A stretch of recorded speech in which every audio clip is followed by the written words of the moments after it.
Kiitos, kiitos. Ja se on aina kiva olla teidän kanssa taas. Edellisen kerran oli pari vuotta sitten ja nyt takaisin glaukooma-aiheeseen. Ja mä laitan ensin vettä, koska nyt mulla on tunti tällä kerralla. Se on aina tärkeää muistaa juoda vettä. No niin. Ja mä uskon, että olette nyt istumassa yli tunti melkein. Eli jos mä pyydän vielä toinen tärkeä juttu, että jos tehdään vähän venyttelyä sitten ennen, että mä aloitan. Joo. Kaikki seisoo. Ylös. Kiitos. Ja vähän venyttelyä. Ja juuri näin. Kädet ylös ja liikkua jalat. Ja hyvä. Ja se on suositeltu puolen tunnin välein. Sitten tehdään näin. Olkaa hyvä, istu vaan. Ja ihan totta, mä laitan tässä puoli tuntia sitten. Tai jatketaan puolen tunnin päästä. Se on kiva muisto.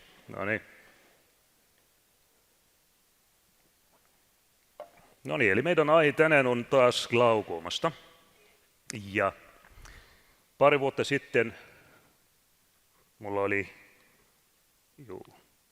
oli sitten tämä sama aihe, kun glaukooma epäily herää sitten, mitä tehdään. Tämä oli sama slaidi, mitä mä käytin pari vuotta sitten, ja se selittää, mitä glaukooma on, ja se on ihan sama, ei ole muuttunut 2 vuoden aikana. Eli glaukooma on näköhermon etenevä sairaus, muistakaa, se on näköhermo, joka aiheuttaa sitten vaurioita näköhermon päähän, hermosäikerrukseen ja sitten näkökenttään tuli loppujen. Se on aina tällä järjestyksellä. Silloin sitten mä näytin, mitä tutkimusta sitten on saatavilla sitten optikkoliikkeessä silloin. Ja totta kai mä puhuin silloin sitten Specsaversista. Ja yllätys, mä laitoin joko tähtiä sitten tämä OCT ja näkökenttää silloin, koska tämä ei ollut saatavilla kaikissa myymälöissä silloin. Ja nyt 2 vuoden aikana Specsaver on tehnyt sitten todella hyvä investointi sitten, että mä uskon nyt, eli onko se kaikissa optikkoliikkeissä nyt mahtava. Löytyy OCT, mutta ei ole näkökenttä. Mutta OCT, ja tämä on todella tärkeä. Eli mä uskon, nyt pitäisi vaihtaa tämä, että otetaan tähti pois. No ei kokonaan vain tähti, just. No niin, eli tämä on mitä on saatavilla, ja kysymys aina sitten, että koska nyt kannattaa ottaa nämä tutkimukset, ja jos herää glaukooma epäily, miten jatketaan. Ja kun tutkitaan sitten tämä OCT, se on aina sitten joku hybriä sitten, että mitä tämä tarkoittaa ja onko tämä kyllä vaurio vai onko se artefakta. Ja se aina tuli kysymys mulle sitten, onko tämä ok vai ei, miten jatketaan. Eli johdanto tuli tästä nyt, että miksi glaukooma sitten kannattaa aina tarkistaa ja varmistaa, onko glaukooma potilaalle vai ei, koska se on ihan maailman yleisin sitten palautumattoman sokeuden syy. Mikä on yleisin sitten sokeuden syy maailmassa? Tiedätkö? Se on kaihi. Mutta kaihi onnistuu kyllä hoitaa ja näkö palautuu. Mutta glaukooma ei valitettavasti. Eli glaukooma, kun se on todettu ja aloitetaan hoitoa, sitten silloin yritetään vain säästää, mikä on jäljellä, mutta tämä vaurio, mikä on tapahtunut, se on valitettavasti se on pysyvä. Eli tämän takia se on todella kiireellinen, että jos tuli joku epäily, kannattaa tutkia vielä lisää, että hoidetaan heti, koska kyllä joka päivää sitten vaikuttaa. Toinen pääasia glaukoomasta, että se on oireeton alkuvaiheessa ja ehkä loppuvaiheessakin se on oireeton, että se ei tuntu mitään. Ei tule mitään kipua, potias ei tuntu yhtään mitään. Näkökenttä kyllä kapenee, mutta se kestää todella pitkä aikaa, eli se riippuu totta kai tyypistä ja miten korkea paine, mutta suurin osa kyllä se on ihan kivuton, potilas ei tuntu mitään, vaikka näkökenttä kapenee, mutta ei ole kipeä, että hän ei huumaa. Ja jos on toisessa silmässä, se on vielä hankalampi. Ja tämän takia sitten jopa 50% on diagnosoimatta. Eli voisi olla, että glaukooma on, tähän ei tietää. Miksi varhainen havaitseminen on tärkeä, taas kun vaurio on pysyvä. Eli mieluummin aina tämä sairaus joko estää, että se etenee, kuin hoittaa sitten. Eli jos mahdollista, valitettavasti ei mahdollista välttää, jos on tulossa, mutta ainakin voimme estää, että se etenee nopeasti. Eli hoidolla yritetään aina hidastaa tämä sairaus, mutta valitettavasti taas ei mahdollista, joko pysähtyä kokonaan sitten, mutta onnistuu sitten hidastaa lääkityksillä.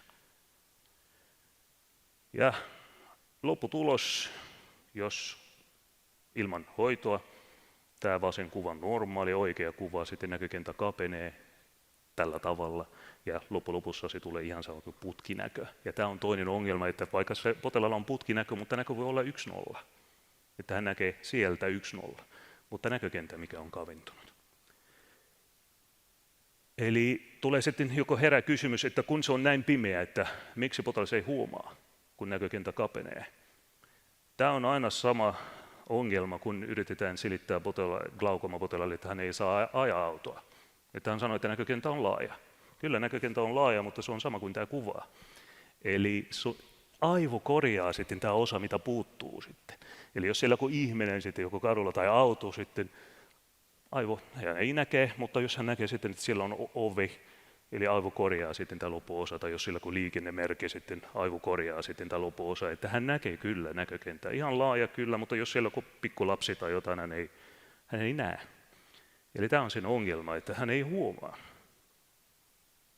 Ja toinen asia, jos puhutaan myös auton ajamisesta, eli glaukomapotilaalle heillä on myös suuri ongelma sitten pimeässä. Eli tämän takia, jos potilaalla on glaukoma ja se on edennyt, sitten mä aina suosittelen heille, että mieluummin välttää sitten auton ajamisesta pimeässä, koska tämä on heidän kuva, kun hän näkee, kun hän ajaa pimeässä. Se tulee tällä tavalla.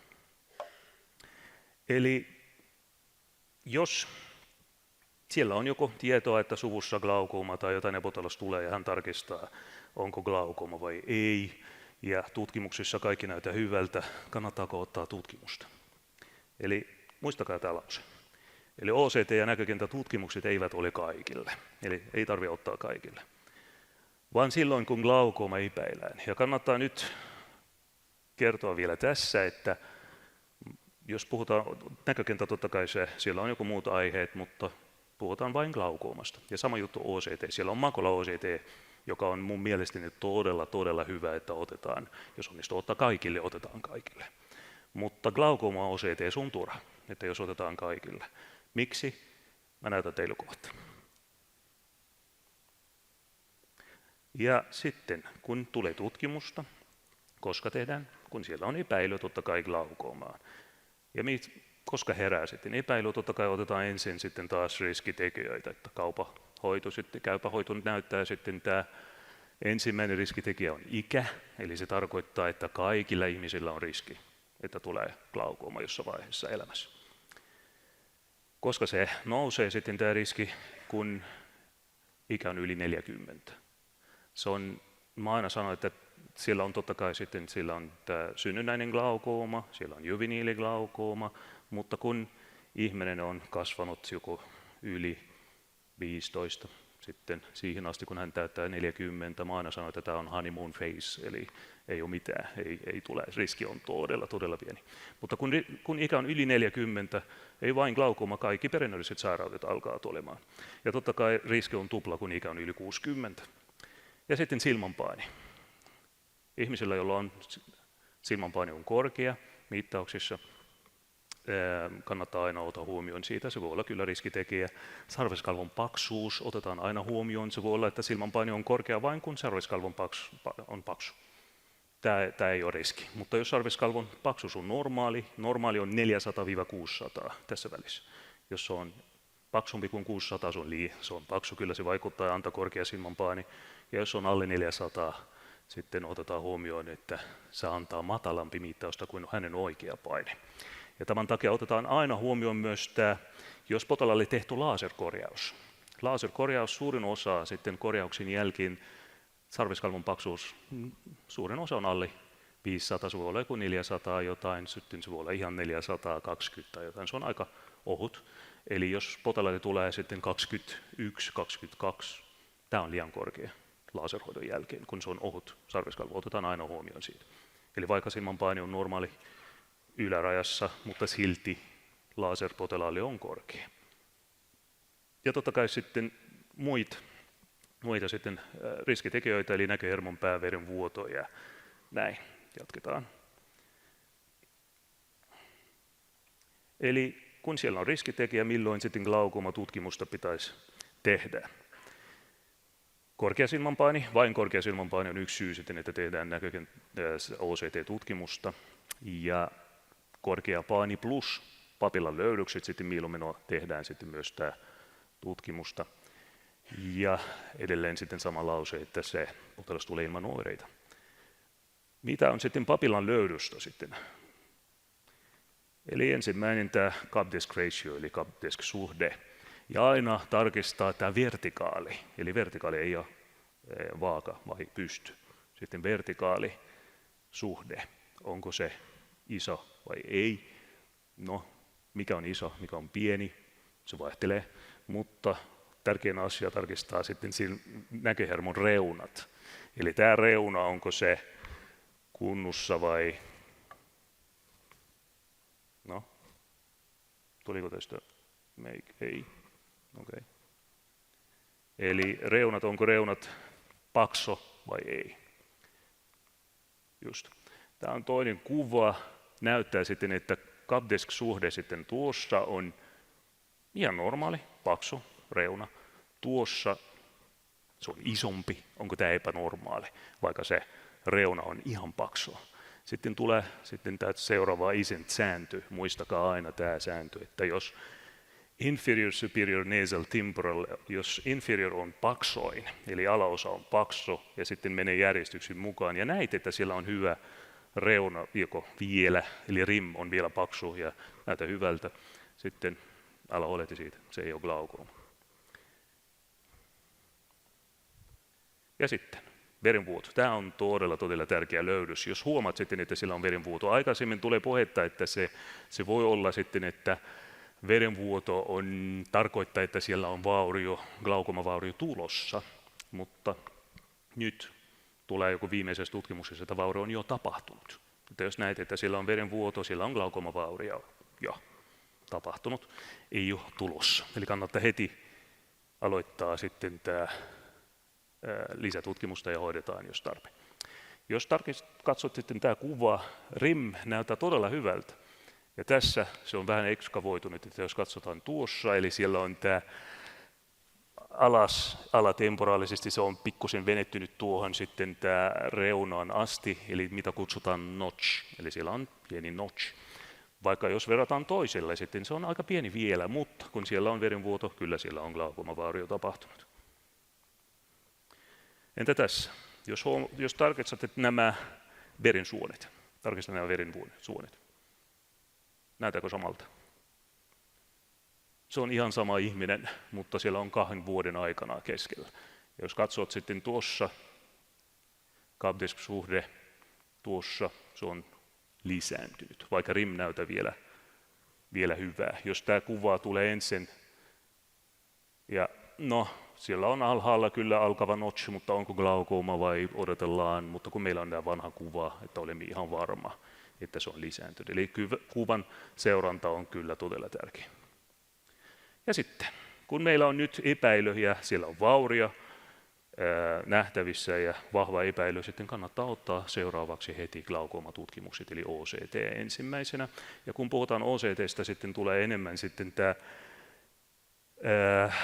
mitä eri kerroksia on sitten. Ja tämä on verkkokalvokerroskuva. Siellä on ylhäällä sitten tämä hermosei-kerros, eli retinal nerve fiber rail, RNFL, ja se on paksumpi sitten hermon vieressä, näköhermon vieressä, ja se menee sitten, kun kaikki säikeet lähtee sieltä, sitten näköhermoon, sitten se on paksoin sitten näköhermon ympärillä. Eli tämän takia, kun yritetään mittaa sitten sen paksuus, onko vauriota vai ei, onko se ohentunut vai ei, paras paikka on näköhermon ympäristö, kun se on paksu siellä. Toinen GCL, eli ganglion cell layer, eli tämä on seuraava, missä on sitten nämä sulut, missä säikeet lähtee sitten ja tekee sitten tämä hermosäikerros. Se on sen alla, ja missä se on paksoin, sitten ihan keskellä makulan alueella. Foviassa ei, mutta makulan alueella. Eli tämän takia, kun yritetään mittaa sitten tämä ganglion cell layer, paras paikka on makulasta. Tämä on toinen kuva, näyttää vielä tämä ganglion layer, eli siellä on sulot, ja sitten säikeet lähtee sitten ja tekee sitten tämä retinal layer fiber layer, eli hermosäikekerros, joka lähtee sitten näköhermoon ja sen kautta aivoon. Tämä kuva vielä taas näyttää, että miten se on tiivistetty tämä hermosäikekerros, ja säikeet sitten tiivistetty näköhermoon, eli jos katsot näköhermon ympärillä, se on ihan tiivistetty, jos katsotaan temporaalisesti, se on ihan leveä sitten tämä väli. Ja se lähtee sitten, ja tässä otetaan myös huomioon sitä, että jos se on aika kapea auko, eli mitä kutsutaan desk at risk, eli se on ihan kapea, kaikki säikeet lähtee pois samasta kohdasta sitten, eli se on tiivistetty, tämä on myös yksi riski, että jos paine nousee, heti tuli vaurio, koska se on ihan tiivistetty. Ja tämä toinen kuva näyttää, jos siellä on vaurio tapahtunut jo, siellä on joku defekti, tulee esille sitten näin. Ja sitten tulee OCT. Jos OCT:sta puhutaan sitten, eli mitä kannattaa tehdä ja mitä OCT näyttää. Meillä on taas kaksi asiaa. Sillä on retinal layer, fiber layer, hermosäikekerros, mitä tarkistetaan näköhermon ympärillä, ja toisen on GCL, mitä tarkistetaan makulan alueelta. Jos OCT ja hermosäikekerros puhutaan sitten, eli se näyttää tällä tavalla, se ottaa kerroskuva ympäristä, onko mitään vauriota, onko se ohentunut. Kone tunnee sitten mikä on normaali arvio ja jos on uhoimpi, sitten se tulkintaa heti. Taas otetaan aina huomioon, että potilaalla ei ole mitään patologiaa tässä kohdassa. Eli joskus, jos potilaalla on ryppykalvo, eli puker, se vetää sitten pikkusen sitten verkkokalvo, että se voi vaikuttaa lopputulos. Ja toinen asia, jos potilaalla on vahva myopia esimerkiksi, eli liiketaitoisuus, ja se on tilted papilla, eli se rakenne on vähän eri, tai sillä on selkeä joko atrofia, peripapillaariatrofia, se voi myös vaikuttaa tämä homma. Mitä sitten tehdään? Jos näin, sitten meillä on toinen, GCL, voimme tarkistaa. Jos potilaalla on puker ja myopia, tämä on todella hankala. Eli silloin sitten kannattaa joko selvittää joku muu asia sitten. No niin, eli tuossa on raportti sitten, ymmärrän, tämä ei ole mikä on Specsaversissa, mutta tämä raportti näyttää retinal layer thickness, eli tämä on ainakin yhdistetty, että se on oikea ja vasen, ja se näyttää, siellä on joko kaksi käyrää tuossa. Eli näin ja sitten toisin. Eli nämä kaksi käyrää, mitä aina tarkistetaan, että onko se normaali tasolla, onko se vihreässä vai ei. Jos siellä on ohenemaa, sitten se laskee alaspäin ja silloin sitten se näkee selkeästi ja tulee hälytys myös, että väri muuttuu, onko se borderline, onko se ihan keltainen vai ihan kyllä ohentunut. Mutta taas otetaan huomioon siitä, että jos on myopia silmän muna on pitkä, eli se on ihan pitkä ja verkkokalvo on normaali kokoinen sisällä. Ja tämän takia verkkokalvo se haluaa täyttää sitten silmän munaa. Tämän takia se on vähän venettynyt. Kun se on venettynyt, sitten se tarkoittaa, että tämä käyrä meni näin. Eli se on vähän venettynyt. Eli se voi olla, että tämä kohta, kun tulee tähän, se antaa sitten hälytys, että tämä on ohenema, mutta ei ole. Eli se on vain myopia, se on vähän venettynyt. Otetaan aina huomioon sitten, jos on vahva myopia, kyllä kannattaa korjata, että se menee vähän sisäänpäin ja toisenpäin. Jos on hyperopia, se on pieni, lyhyt silmä, sitten nämä käyrät menee sisäänpäin. Kannattaa aina korjata ja varmistaa, että se menee oikealle tasolle. Otetaan tämä aina mieleen. Ja sitten tämä raportti, mitä teillä on sitten saatavilla. Tämä on 3D-disk. 3D-disk ylhäällä vasemmalla. Tämä raportti. Ja 3D-disk mä tykkään aina sitten, jos on glaukoma, mä otan 3D-disk ja mä otan 3D-wide. Mä näytän teille mistä syystä. Kun otetaan tämä raportti, mitä kannattaa tehdä sitten. Ensimmäisenä tarkistetaan potilaan tiedot, että se on oikea potilas. Ja sitten tarkistetaan, että se osuu kyllä näköhermoon, että ei osuu sitten muualle. Ja näköhermo on ihan keskellä. Tämä on oikea ja tämä on hyvä.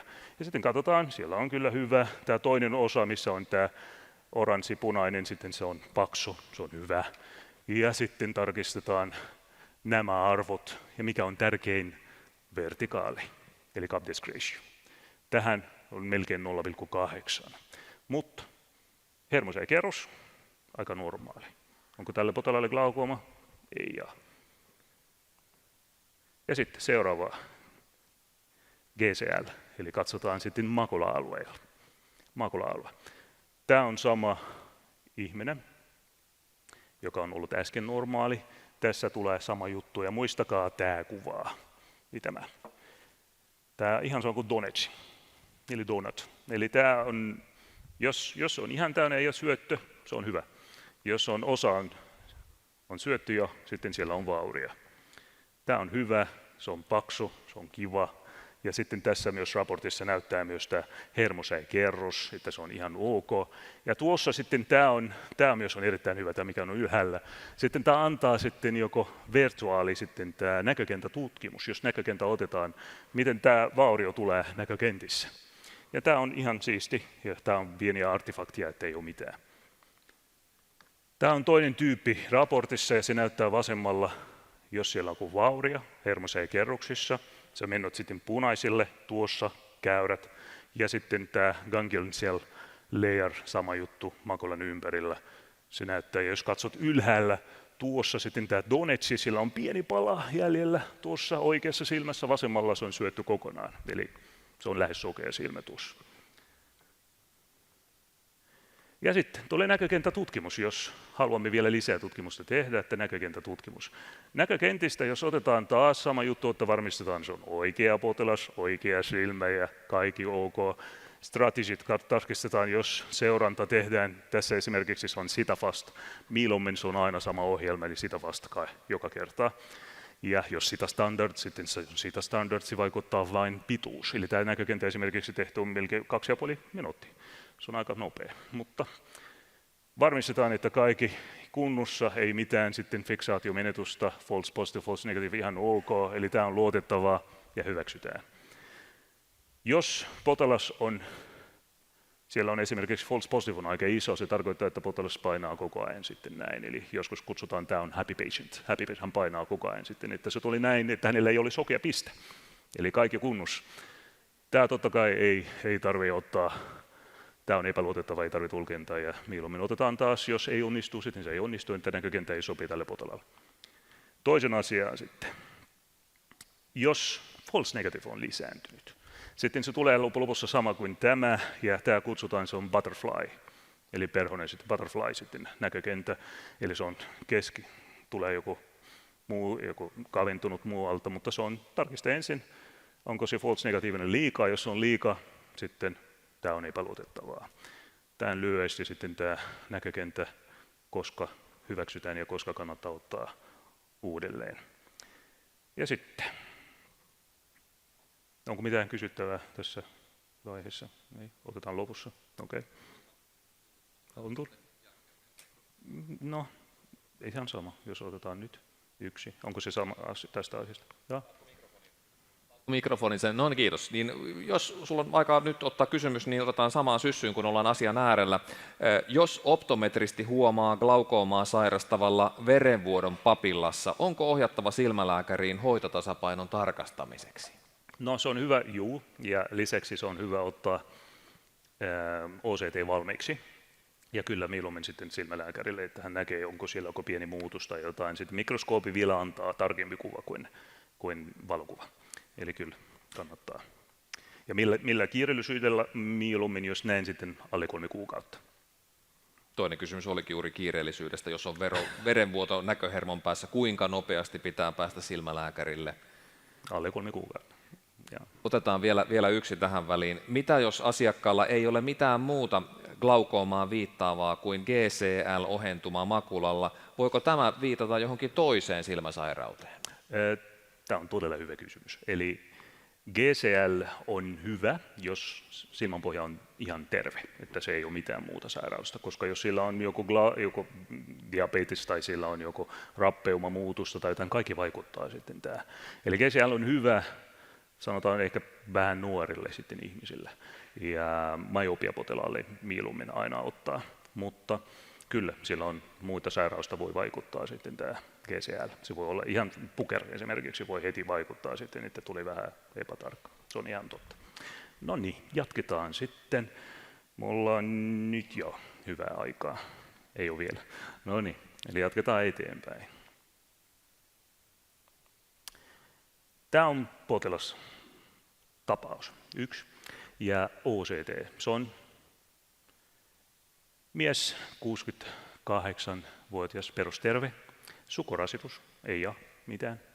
Ja silmänpaini oli Iikarilla 22-24, mutta kun katsottu sitten silmän pohja, sitten, eli kapteeksi-suhde oli aika iso, eli 0,6, 0,8, 0,6 joskus hyväksytään. Jos reuna näyttää hyvältä, sitten hyväksytään, että ei haittaa. Ja aikaisemmin sitten tulee puhetta, että jos on yli 0,5, sitten se on epäilyttävää ja näin. No ei ole. Eli se kysymys aina sitten, miltä se näyttää tämä reuna, onko reuna kunnossa vai ei. 0,6 joskus voi olla normaali. Katsotaan. Ja 0,8 tämä on iso. Tämä on todella iso. Ja jos meillä ei ole vanhat kuvat potilasta, silmänpohjasta, ei potilasta, silmänpohjasta, sitten ei, se on hankala sanoa, onko se ollut aina näin vai ei. Sitten mikä tehdään?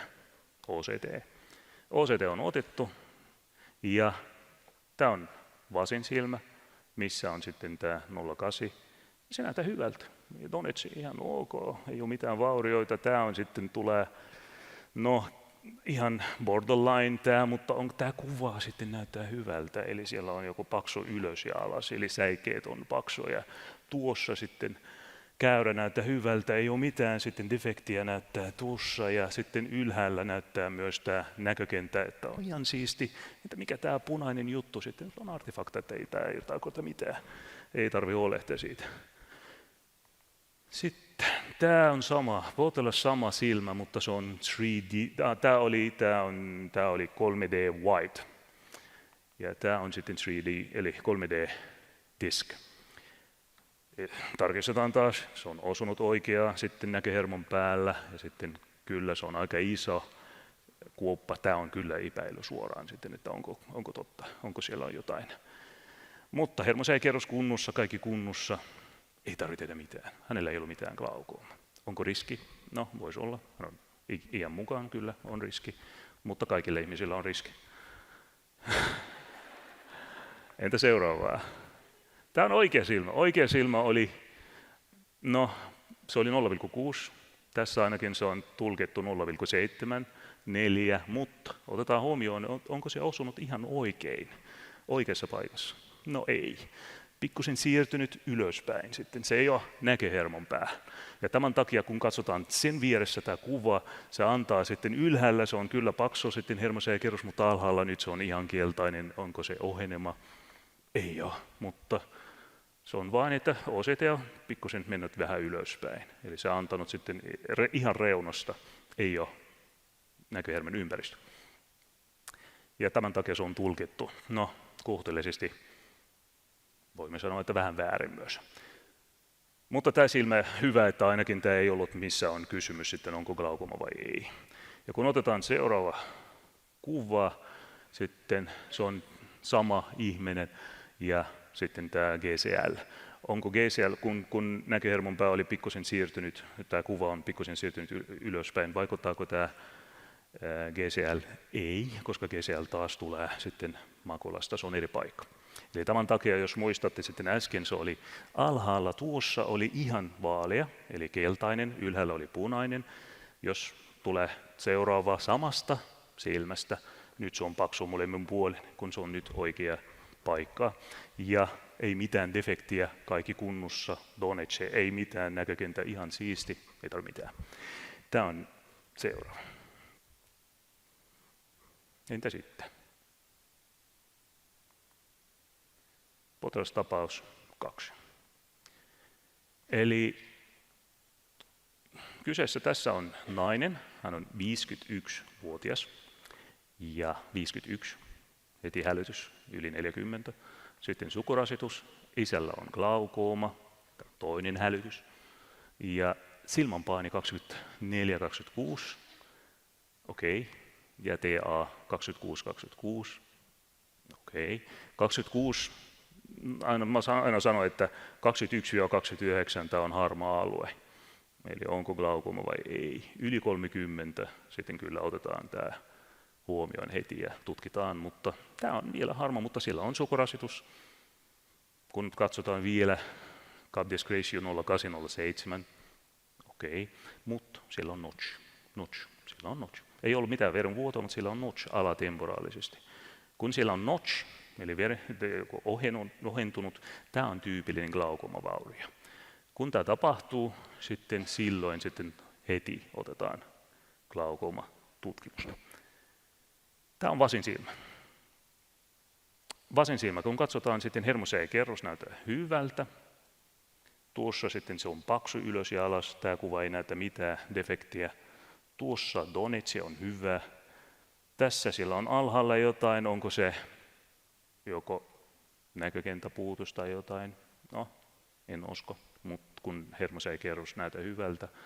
Mutta onko tämä artefakta? Voisi olla. Tällä potilaalla valitettavasti 3D-diske ei ole otettu, mutta vasen silmä. Vasen silmä. Siellä on selkeä ohenemaa tässä. Eli hermosäikekerros ohentunut selkeästi, ja se oli alatemporaalisesti, ja tämä on alatemporaalisesti, eli inferior temporal, ja se on ihan tässä samassa kohdassa. Ja selkeä vaurio, ja tässä siellä on selkeä defekti. Nyt puoli tuntia on mennyt. Kaikki ylöspäin sitten nousee. Ja venettely, hyvä. Ettei tule mitään kramppia. En halua, että tuli palaute, että esitelmä oli hyvä, mutta mulle tulee veret tulpa. Kiitos, olkaa hyvä, jatketaan.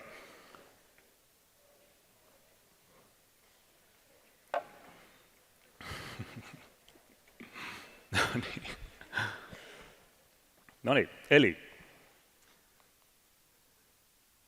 mun mielestäni tämä Hood Report on todella hyvää, mitä löytyy nyt Specsaversissa, eli 3D Wide glaukooman suhteen. Koska se näyttää sekä hermosäikekerros, se näyttää myös, että siellä on defekti, se näyttää tässä myös, miltä se näyttää, onko mitään vaurioita nähtävissä tässä, se näyttää GCL, ja sitten tulkintaa se näkökentään myös. Totta kai sillä on aina artefakta, mutta kannattaa aina tarkistaa kaikki, eli ota kaikki tiedot ja sitten tulee lopussa päätös. Eli jos huomaatte tässä, sillä on anta selkeä vaurio, eli tuossa, jos näkökentä kyllä se olaosa on kaventunut. Ja missä on defekti, se on aina sama kuin peilikuva, eli defekti on alhaalla, sitten näkökenttäpuutos on yläosassa. Mitä mä tein sitten tämän jälkeen? Mä halusin katsoa vielä näkökenttää. Mä olin ihan varma, että tällä potilaalla on glaukooma kyllä, mutta mä halusin katsoa vielä näkökenttää. Miltä se näyttää, jos tämä raportti antaa sitten selkeä vaurio ja näkökenttä on näin paha. Tuliko samalla tavalla näkökentissä vai ei? Mä olin mielenkiinnostunut, miltä se näyttää. Ja sitten, tämä on oikea. Silmä. Vasen silmä oli ihan ok, aloitetaan vasemmasta ensin.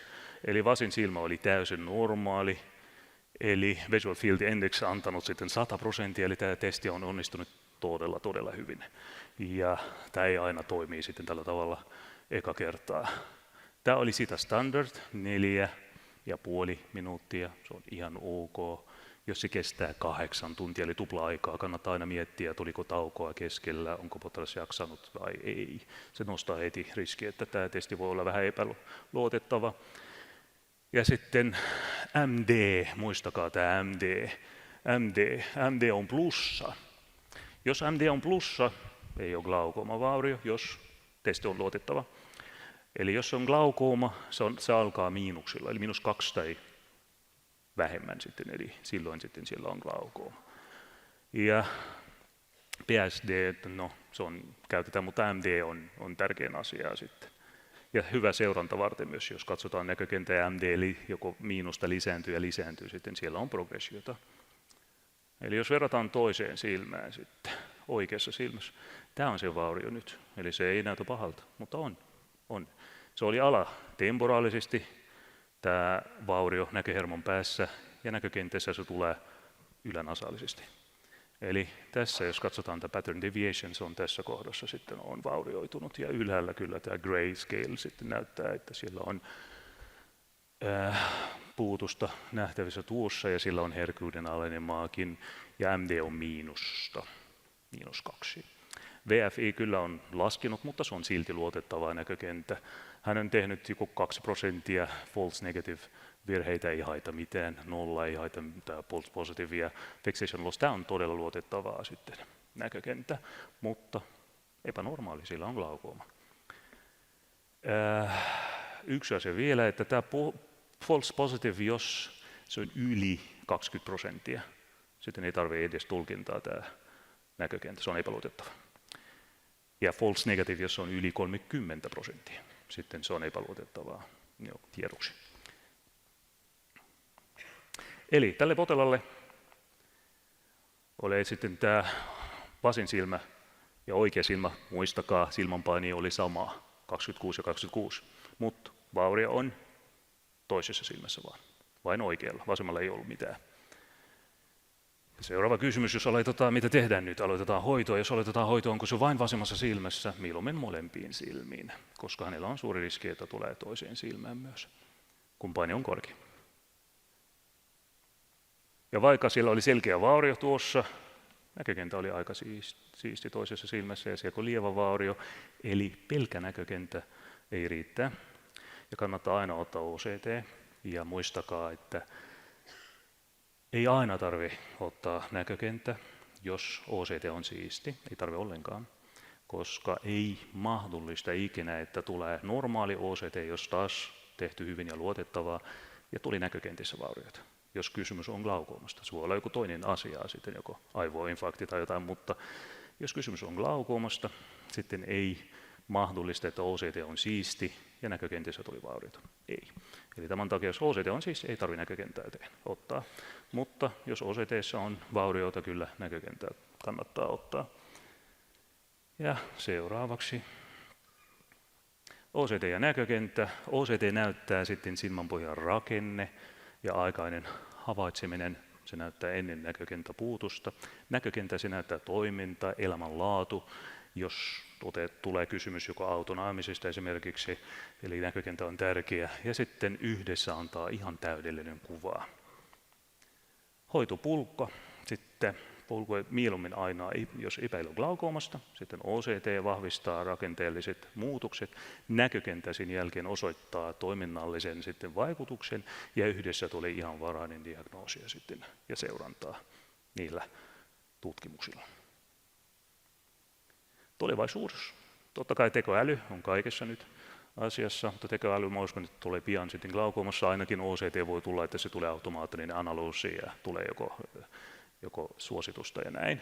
OCT-angiografia nyt on saatavilla ja katsotaan näköhelmen ympärillä verensuonet, ja koska osa myös glaukoomavaurioita on verenkiertohäiriöstä.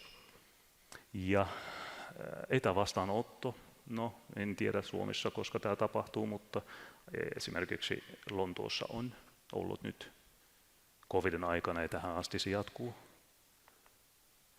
Ja sitten glaukooma voidaan taas hidastaa.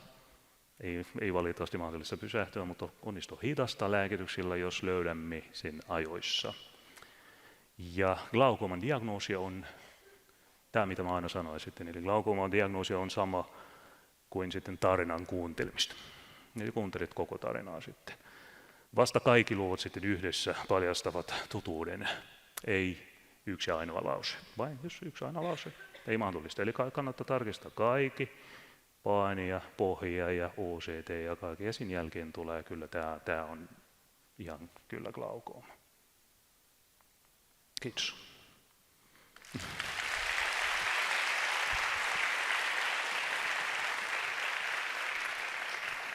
Mohamed, paljon kiitoksia erittäin mielenkiintoisesta, kattavasta esityksestä. Hyvät havainnolliset kuvat, jotka ovat herättäneet myös kysymyksiä täällä meillä yleisössä, ja onneksi meillä on niihin nyt hyvin aikaa. Lähdetään liikkeelle. Siellä oli yksi potilastapausesimerkki, jossa sulla oli tämä CD-suhde 0,6, 0,8 yhdellä kalvolla. Tämä kysymys liittyy siihen, jos on kaikki normaalia, mutta se CD-suhde on se 0,6, 0,8 ja omassa liikkeessä ei ole OCT:tä, pitääkö lähettää silmälääkärille? No juu, pitää lähettää ainakin OCT-tutkimukseen. Eli jos lähetät vain silmälääkärille, missä ei ole OCT saatavilla, sitten se on turha käynti. Eli kannattaa tehdä OCT joko samalla reissulla tai etukäteen, että lääkäri voi heti reagoida siihen. Mutta OCT kyllä kannattaa ottaa tässä tapauksessa. Sitten kysymys kuului myös, että milloin suosittelet aplanaattimittausta iCarein sijaan? Aha, tämä on hyvä kysymys. No, meillä on aikaa. Eli Rajallisesti Joo, kuitenkin. koska tämä oli hassu sitten tarina. Eli viime vuonna mä olin Moorfieldissa, jos tiedätte, Moorfields on maailman paras glaukooma-sairaala. Ja sitten siellä oli joku yksi professori ja hän käyttää aina aplanaatiotonometriä kaikille potilaalle. Ja mä ajattelin, okei, tämä on Moorfields tapaa. Ja sitten seuraavana päivänä tuli toinen professori ja hän käyttää vain Icari. Ja mikä tämä on? Ja sitten mä kysyn, miksi ei aplanaatio? Se on, miksi ei? Ja Icari on nopea, se ei mitään riskiä, että tulee joku tartunta tai jotain sitten. Ja hän nähti, että kun yksi lääkäri mittaa aplanaatiotonometrille, hän menee hänelle, mitä teit? Ja hän sanoi, että no mittaan, miksi? Icarilla se on antanut 56. Ja mä halusin varmistaa, entä aplanaatiotonometrilla se oli 52. Mitä eroa? Ihan totta, mitä eroa? Jos 56, 52, hoito on sama. Eli koska kannattaa ottaa aplanaatiotonometri? Kun löytyy sitten, eli jos on aplanaatiotonometri, miksei. Aplanaatiotonometri kannattaa ottaa, mutta mun mielestäni Icari on tärkeämpi, koska seuranta ainakin, jos se menee optikon kautta, se on aina Icarilla. Eli kannattaa aina laittaa tavoitepaini myös Icarilla, että onnistuu sitten seurataan. Eli otetaan sekä että, mutta Icari kyllä mieluummin aina. Jep. No en tiedä, olenko vastannut sitten tähän vastaan. Kyllä, ja tässä vaiheessa kiitos muuten erinomaisista kysymyksistä. Niitä on tullut useampiakin tänne, katsotaan, käydään läpi niin monta kuin ehditään. Seuraava, Mohamed, mikä aiheuttaa verenvuodon näköhermon päähän? Tämä on todella hyvä kysymys ja meillä ei ole vielä vastausta siihen valitettavasti. Eli mä sanoin äsken, että se on verenkierto. Häiriöt, siellä on joko kaksi sitten idea, että mistä glaukooma herää, onko se mekaaninen juttu, kun paine nousee, sitten se painaa näköhermon päähän ja siitä tuli vaurioita, vai onko se veren kiertohäiriö, vai sekä että. Ja se voi olla sekä että. Ja esimerkiksi matalapaineglaukooma, silmäpaine on matala. Mistä tulee sitten vaurio? Se tulee sitten, kun siellä on verenkiertohäiriö. Ja niillä potilailla on suuri, melkein kaikilla tulee sitten tämä verenvuoto. Eli se on verenkiertohäiriö näköhermon pään ympärillä, sanotaan näin, mutta mistä se tulee, miksi se tulee? Se on hyvä, että se tulee ainakin, että meillä on merkitys, että aloitetaan hoitoa, mutta ei ole tietoa vielä. Joo. Saa kysyä, mutta odotappa sen verran. Missäs päin kysyit? Siellä käsi. Odotappa tuodaan mikrofoni, niin kuuluu myös meidän etäyleisölle. Me otetaan vaan, salissa saa ilman muuta kysyä. Olkaa hyvä. Eli heräsi semmoinen kysymys, että kun on matalapaineglaukooma, niin vaikuttaako siihen verenkiertohäiriön matala verenpaine? Me en kuullut, anteeksi, mitä? Vaikuttaako matala verenpaine siihen verenkiertohäiriöön? Onko se riskitekijä? No, eli se on enemmän matala syke. Eli jos syke on matala, sitten se vaikuttaa enemmän sitten tämä homma kyllä. Eli tämän takia aina otetaan huomioon esimerkiksi, että beta-salpaaja ei ole suositeltu matalapaineglaukooma-potilaalle, koska se laskee syke. Eli syke, mitä vaikuttaa enemmän sitten. Ja toinen asia sitten kannattaa aina ennen, että määrätään glaukooma-potilaalle sitten tämä beta-salpaaja erityisesti sitten kannattaa aina mittaa sitten verenpaine ja syke. Eli se on syke, mitä vaikuttaa enemmän. Ja muista yksi tieto vielä, jos potilaalla on beta-salpaaja, mieluummin suositellaan hänelle, että hän laittaa sen aamulla, ei ole illalla, koska illalla kun ihminen on nukkumassa, syke on ihan matala. Eli ei tarvitse laittaa vielä lääkitys ennen nukkumaan minua, että se vielä menee vielä matalemmaksi. Eli aamuisin, jos ei mene aamuin illoin, mutta jos on kerran päivässä, sitten mieluummin aamulla. Eli se on syke. Kiitos hyvästä kysymyksestä ja tosiaan ilman muuta salissa voi myös kysäistä, nostakaa vaan kättä sen verran ylös, niin nähdään täältä välillä sitten sinnekin päin. Hyvä. Esityksessä kävit näitä 3D Wide ja 3D Disc-raportteja. Täällä on muutama kysymys näihin raportteihin liittyen, raporttikuviin. Lähdetään tästä, että OCT Wide-raportissa vasemman alareunan se mustavalkoinen kuva, mikä siellä näkyy. Kertaa vielä, että mitä siitä mustavalkoista kuvasta näkyy? No mustavalkoista, jos siellä on defekti, sitten tämä kuva näyttää, sitten onko siellä se which-defekti, eli silloin missä sitten tämä hermosei puuttuu, sitten se näkyy. No mä tiedän, että se ei ole aina sitten joku ihan tarkka ja hyvä kuva ja näin, mutta joskus se näkyy. Eli ihan sama kuin äsken sitten kuvassa oli selkeästi nähtävissä tämä viimeinen, tämä toinen sitten potilastapaus. Siellä oli defekti nähtävissä, eli tämä kannattaa aina katsoa, jos laitetaan nopeasti. Eli tuossa. Jos me hetkeksi otetaan tuo Slido QR-koodi pois ja otetaan vielä esitysmateriaali, we just switch from the QR code to the presentation material, please, just for a second. Jep. Thank you. Tuossa, jos näette, tuossa sillä on alhaalla tämä defekti. Eli se näyttää tämä defekti kyllä. Meillä on siis kansainvälinen tuotantoryhmä sen vuoksi tässä sanoin. Hyvä. Mitä lisäarvoa, Mohamed, tuo 3D-disk-skannaus tuo verrattuna tähän wide-kuvaan glaukomaraporttiin? Mitä lisäarvoa disk-raportista wide? Joo. No, eli se on hyvä aina sitten ottaa sekä että, koska tässä esimerkiksi se ei näyttää vielä tämä CD-suhde. Eli jos mietit, onko se lisääntynyt vai ei, sitten jos otat kuvaa, sitten se tulkintaa suoraan, mutta 3D-diski, mitä ottaa sitten tämä vertikaali sitten CD-suhde, ja se tulee nähtävistä, ei tarvitse miettiä, onko se lisääntynyt vai ei. Kun otat tarkka kuva, se tulee esille ja voit sen perusteella seurata. Eli tämä on ainoa muutos tästä. Mutta 3D wide, kun sanotaan seuranta varten ja näin se riittää kyllä. Mutta otetaan taas huomioon, jos potilaalla ei ole makula-alueella mitään sairausta, kyllä tämä onnistuu. Mutta jos on sairausta, sitten ei. Eli kannattaa ottaa sitten 3D-disk. Entä jos OS on glaukooma, OD ei, lääkitys aloitetaan, onko hoidosta mitään haittaa terveeseen silmään? No ei. Se on vain ainoa juttu sitten tämä haitavaikutus lääkityksistä kyllä. Mutta yksi haitavaikutus on myös tämä prostaglandini, mitä normaalisti ensimmäisenä, mitä aloitetaan potilaalle. Sitten se tulee pitkät silmäkipsit esimerkiksi. Ja se on hyvä aina, että jos se on molempiin silmiin, että ei ole vain toisessa silmässä. Eli se joskus on kiva käyttää kyllä lääkitys molempiin silmiin ja toimii toiseen silmään sama kuin estohoitoa, sanotaan näin. Eli ei aina totta kai pakko laittaa molempiin, mutta suurin osa kyllä laitetaan molempiin silmiin. Palataan raportteihin vielä. Mitkä olivat rajat, että se näkökenttäraportti on luotettava? No se on kuvan laatu, sanotaan näin. Eli jos kuvan laatu näyttää hyvältä ja näit sitten, että siellä on näköhermo kuvassa ja siellä on joku donetsi ja jos siellä on vaurio, se tulee esille sitten selkeästi, että tässä on joku vaurio ja ylhäällä ei ja tässä sitten se puuttuu. Eli tämä tarkoittaa, että tämä testi kyllä on luotettava, mutta jos ihan harma ja ei näky mitään kuvaa ja näin sitten se ei onnistunut valitettavasti. Ja muistakaa taas, jos 3D-desk otetaan kuvaa, sitten se on aina sitten osuu näköhermon päähän. Eli tämä on toinen asia. Eli se on kuvan laatu. Eli sama kuin silmänpohjan kuva, eli kuvan laatu. Ja sitten kone tekee sen työ. Ja jos täällä valojen vuoksi vaikka huomaa kättä ylhäällä, niin hihkaskaa vaan niin kuin edellinenkin puhuja teki, niin tuodaan sitten mikrofonia täällä salissakin sinne päin. Mutta mennään eteenpäin vielä näihin Slidon kautta tulleisiin kysymyksiin.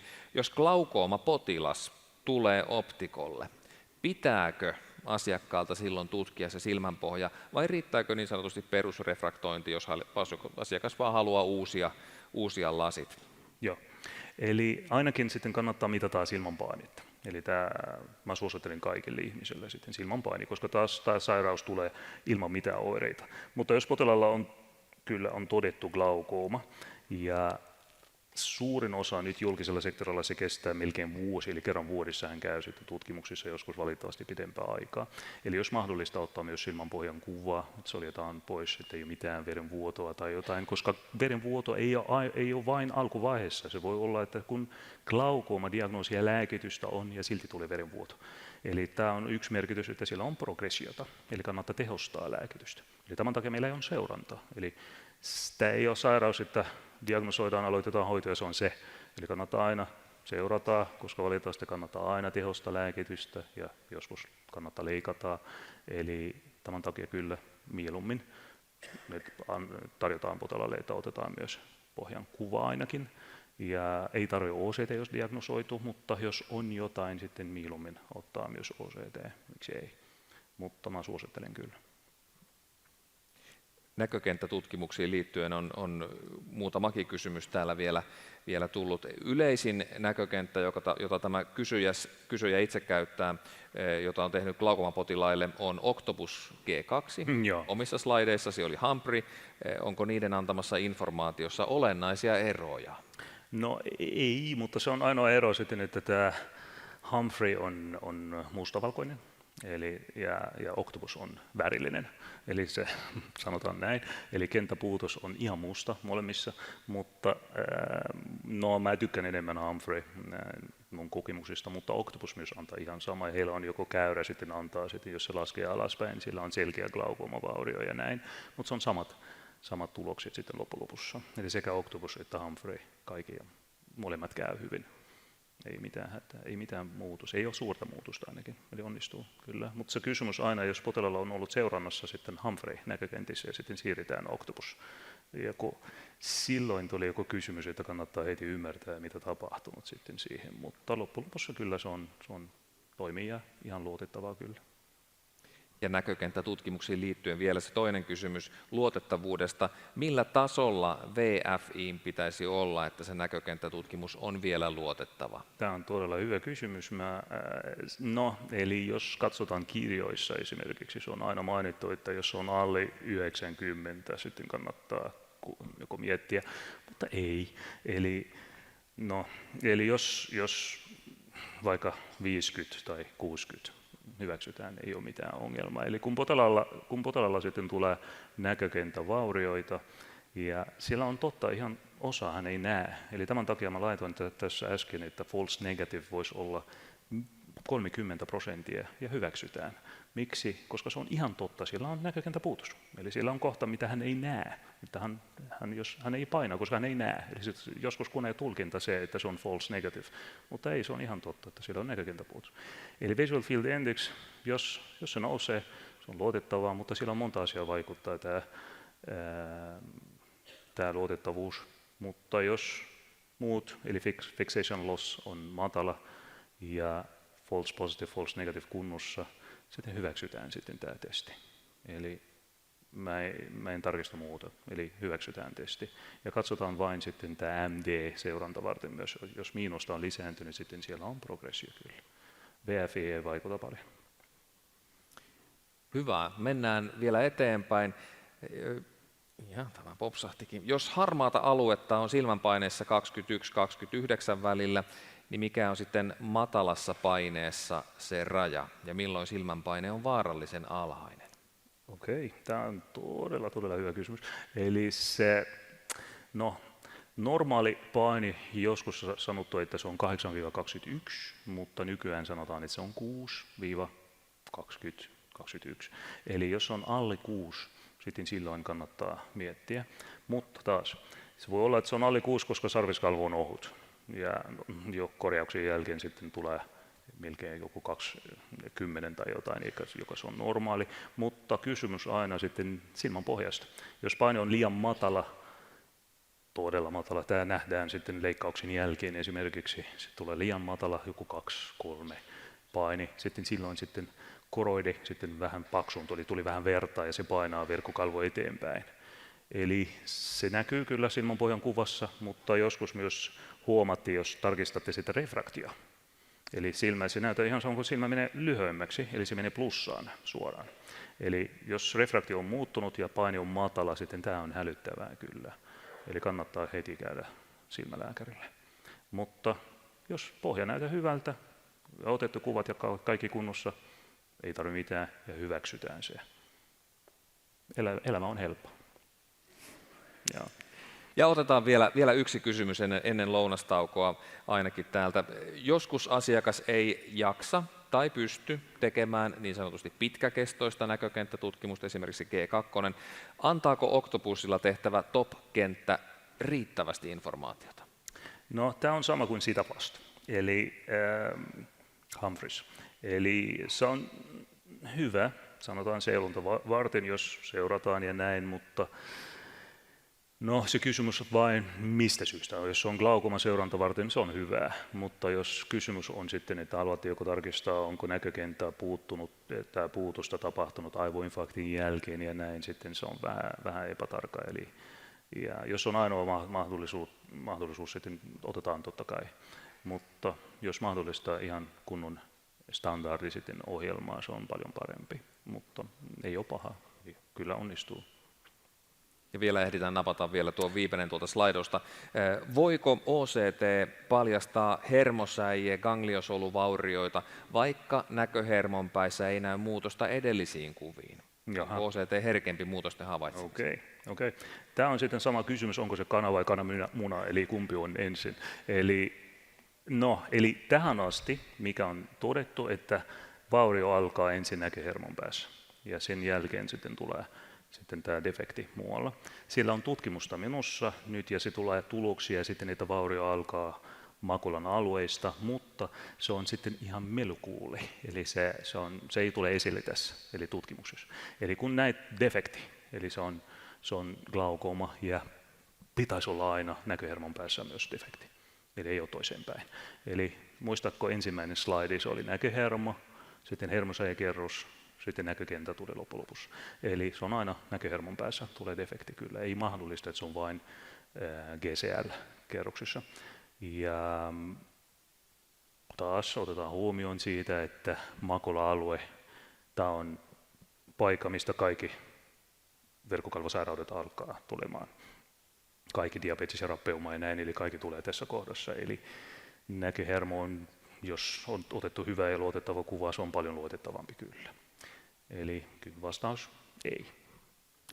Huikea määrä hienoja kysymyksiä, vai mitä Mohamed? Eikö tuo erinomaisia kysymyksiä? Meillä on loistava yleisö paikalla ja tiedän, että siinä on hihaan jäänyt vielä muutamia muitakin, mutta kannattaa nyt lounastauolla sitten tulla nykäisemään Mohamedia vielä hihasta, että miten tämä asia näin.